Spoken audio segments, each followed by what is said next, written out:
Hello YouTube family, स्वागत आहे तुमचं माझ्या स्वरा फुलाने किचन चॅनलमध्ये. तर पावसाळ्याचे दिवस आहे आणि इथे आपण गरमागरम आलू पराठा घेऊन आलेलो आहे. आलू पराठा हा एक अतिशय लोकप्रिय आणि चवदार उत्तम भारतीय पदार्थ आहे. बघू शकता. तर त्यासाठी इथे आपण काही साहित्य घेतलेलं आहे. इथे मी 5 उकडलेले बटाटे घेतलेले आहे. वरची साल काढून टाकलेली आहे आणि बटाटे कट करून मग कुकरला 3 शिट्ट्या घेतलेल्या आहे. बघू शकता इथे बटाटे एकदम व्यवस्थित उकडले गेलेले आहेत. जास्त गाळसुद्धा झाले पाहिजे नाही. आणि आणखी परत काही साहित्य आहे तर ते इथे बघूया. 3 कांदे घेतलेले होते. तर कांदे मी या चॉपरमध्ये बारीक चॉप करून घेतलेले आहे. बघू शकतात. एवढे बारीक करायचे आहे किंवा यापेक्षाही बारीक तुम्ही करू शकतात. आणखी इथे मी गव्हाचं पीठ घेतलेलं आहे आणि 8 ते 10 हिरवी मिरची, साजूक गावरान तूप आहे लावण्यासाठी, चवीप्रमाणे मीठ, 1 चम्मच लाल तिखट, 1 चम्मच हळद, 3 चम्मच धनिया पावडर, 1 चम्मच ओवा, कट केलेली कोथिंबीर आहे आणि इथे बेसन पीठ लागणार आहे आपल्याला. आता आपण पराठ्याचं जे मिश्रण आहे ते तयार करणार आहोत. तर आता चाळणीमध्ये जे बटाटे मी काढून घेतलेले होते ते बटाटे आता या पातेल्यात काढून घ्यायचे आहे. आणि हे या बटाट्यामध्ये मी उकडता वेळेस मीठ घातलेलं होतं. बघू शकता. तर मीठ टाकल्याने काय होतं तर बटाट्याला मीठ जे आहे ते व्यवस्थित लागतं आणि चव व्यवस्थित येते. आता हे बटाटे व्यवस्थित उकडले गेलेले आहे. याला छान मॅश करून घ्यायचं आणि यामध्ये आता चॉप केलेला बारीक कांदा जो आहे तो ॲड करायचा आहे. कांदासुद्धा मी इथे भरपूर घेतलेला होता. आता यामध्ये आणखी परत आपल्याला कट केलेली हिरवी मिरची ॲड करायची आहे. तुम्हाला हवं तर तुम्ही लाल तिखटसुद्धा ॲड करू शकतात. आणि मिरची जर का घेतली तर मिरची फक्त बारीक चॉप करायची, कारण जेव्हा आपण लाटतो तेव्हा ती बाहेर आली नाही पाहिजे. आणि यामध्ये ही धनिया पावडर जी आहे ती पूर्ण धनिया पावडर इथे टाकून घेतलेली आहे आणि चवीप्रमाणे मीठ बटाट्यामध्ये अगोदर टाकलेलं होतं ते बघूनच इथे व्यवस्थित चवीप्रमाणे मीठ ॲड करायचं आहे. आता हे जे मिश्रण आहे बघू शकतात यामध्ये कलर किती छान आलेला आहे. आता इथे आपण थोडी कोथिंबीर ॲड करूया आणि हे जे मिश्रण आहे ते व्यवस्थित मिक्स करून घ्यायचं आहे.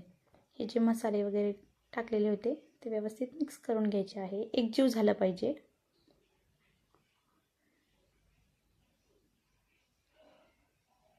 बघू शकतात अशा प्रकारे एकदम व्यवस्थित मिक्स करून घ्यायचं आहे. यामध्ये थोडी कोथिंबीर कमी वाटली आणि तिखटही थोडं कमी वाटलं. मिरची कमी झाली म्हणून मग मी यामध्ये लाल तिखट ॲड केलं. त्याने कलरही छान येतो आणि चवीलाही छान लागतं. अशा प्रकारे इथे आपलं बॅटर आता तयार आहे. आणि आता आपण जे पराठ्यासाठी कणिक लागणार आहे ते मळून घ्यायचं आहे. इथे मी एक ताट घेतलेलं आहे. ताटामध्ये गव्हाचं पीठ घेतलेलं आहे 1 बाऊल आणि अर्धी वाटीपेक्षा जास्त बेसन पीठ घेतलेलं आहे. चवीप्रमाणे मीठ घ्यायचं आहे आणि इथे आणखी परत आपल्याला उरलेलं जे लाल तिखट आहे ते सुद्धा टाकायचं आहे. या कणिकमध्ये सुद्धा आपल्याला तिखट वरतून लागलं पाहिजेत. आणि यामध्ये 1 चम्मच ओवा जो आहे तो 1 चम्मच ओवा ॲड करायचा आहे. हळदसुद्धा इथे ॲड करायची आहे. 1 चम्मच हळद. हे जे कणिक आहे त्या कणिकला मीठसुद्धा व्यवस्थित लागलं पाहिजेत आणि तिखटसुद्धा व्यवस्थित लागलं पाहिजेत. आणि आणखी परत आता यामध्ये कोथिंबीरसुद्धा ॲड करायची आहे. व्यवस्थित मिक्स करून घ्यायचं. मसाले व्यवस्थित मिक्स झाले की मग लगेचच थोडं थोडं पाणी ॲड करायचं आहे आणि आपल्याला इथं कणिक मळून घ्यायचं आहे. पराठ्यासाठी लागणारं जे कणिक आहे ते व्यवस्थित मळून घ्यायचं आहे. बघू शकता तर इथे कणिक आपलं आता तयार आहे. लावण्यासाठी थोडं कोरडं पीठ घेऊया आणि पराठ्याची तयारी करू. खोलपाट लाटणं आणि पराठ्यासाठी लागणारं काही इथे मी तूप घेतलेलं आहे. तुम्ही तेलसुद्धा घेऊ शकतात. बघू शकता साजूक गावरान तूप आहे आणि आपलं जे मिश्रण आहे ते सुद्धा इथे तयार आहे. बघू शकता त्यालासुद्धा छान कलर आलेला आहे. आता इथे मी छोटा गोळा तयार करून घेतलेला आहे.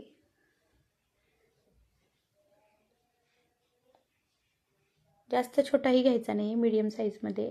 जास्त जाडसुद्धा घ्यायचा नाही, म्हणजे जाडसुद्धा झाला नाही पाहिजेत पराठा.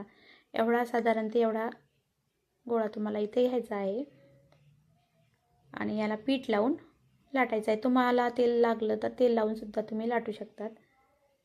इथे छोटी लाटी तयार करायची आहे आणि त्यामध्ये आता आपलं हे जे मिश्रण आहे बटाट्याचं ते मिश्रण इथे भरून घ्यायचं आहे.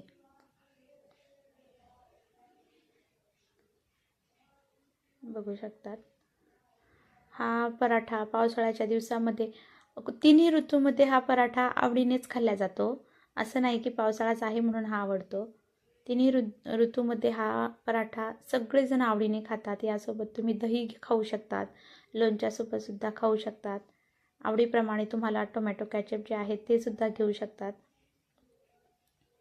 छोट्यापासून मोठ्यापर्यंत आवडणारा असा हा पदार्थ आहे.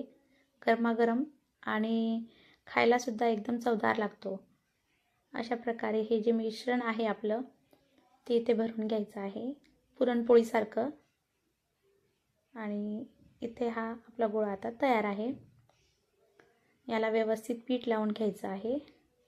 आणि मी काय करते तर हातानेच याला पहिले थोडं थापून घेते आणि मग नंतर आणखी परत बघू शकतात अशा प्रकारे मी याला दाबून सेट करत असते. काय होतं तर जे आपण मिश्रण भरलेलं आहे ते सगळ्या साईडने एकसारखं फैलतं.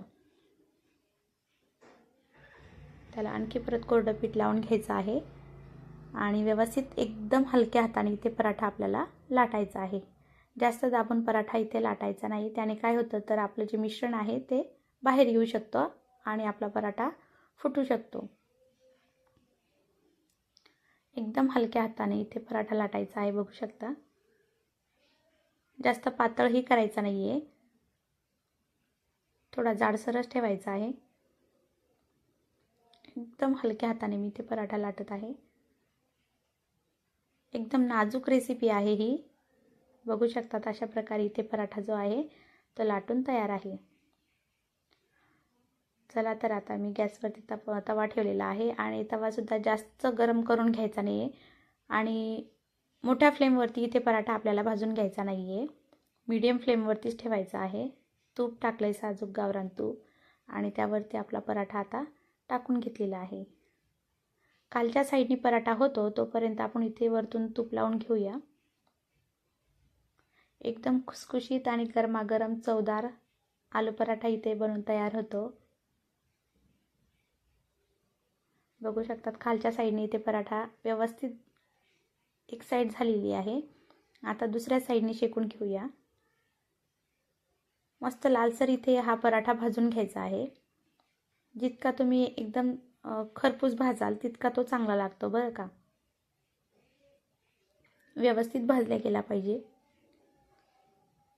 आणि मीडियम गॅसवरतीच इथे हा पराठा शेकून घ्यायचा आहे. 2 ते 3 वेळेस मी इथे हा पराठा बघू शकतात खालच्या साईडने सुद्धा हा व्यवस्थित याला लालसर रंग येतोय आणि व्यवस्थित भाजला जात आहे. 2 ते 3 वेळेस आलटून पलटून मी हा पराठा भाजत असते.